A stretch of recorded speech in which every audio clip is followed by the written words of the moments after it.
raving on Labor Day. From Brooklyn, Queens, the Bronx, everybody on Eastern Parkway.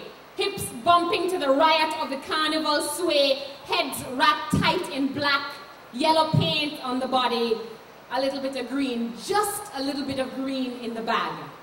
New York is where Jamaicans are happening. Yes, my dear, it has finally become hip to be the coconut. Cool to know the lyrics of the latest reggae hit song. It won't be long now before Mr. Colin Powell becomes Colin again. Before we who pay all these taxes there convince the IMF to forgive our country a debt we could never pay off unless we start selling the darker-skinned citizens again. Jamaica is the kind of place that foreigners fall in love with. During spring break, honeymoon, retirement vacation, we are the perfect spot for tanning, for keeping tabs on Fidel Castro, for eating too much, for sleeping too little. It is a place of servants and summer nights and all-inclusive hotels.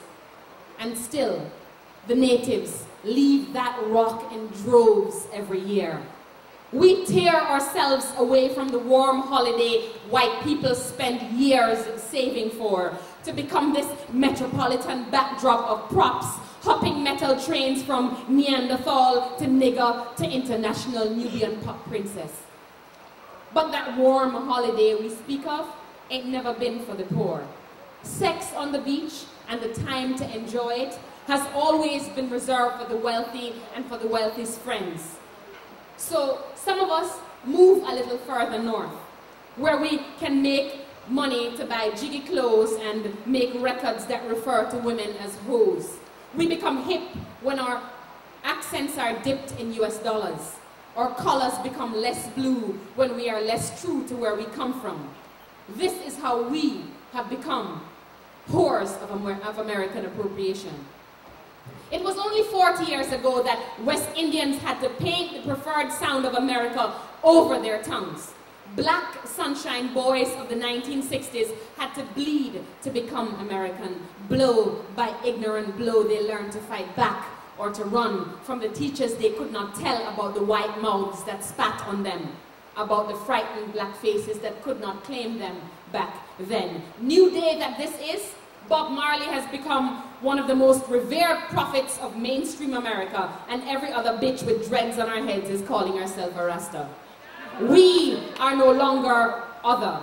Having been assimilated, bought and sold in the global economy of identities, the White House is steady working on providing new targets for the Ku Klux Klan.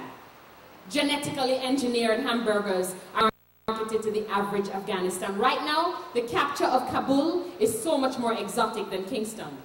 My bags go unchecked in American airports. Only dark men with names that sound like Saddam and Osama and Ali stand at baggage checkpoints, soft shoes folded in hand, faces begging forgiveness for praying 5 times a day, for looking the way they look, like the East, like the oil we need for these air-conditioned cars, these shuttles we keep sending to fucking Mars, these luxury planes we need to carry bombs to tear down structures that do not smell like the West.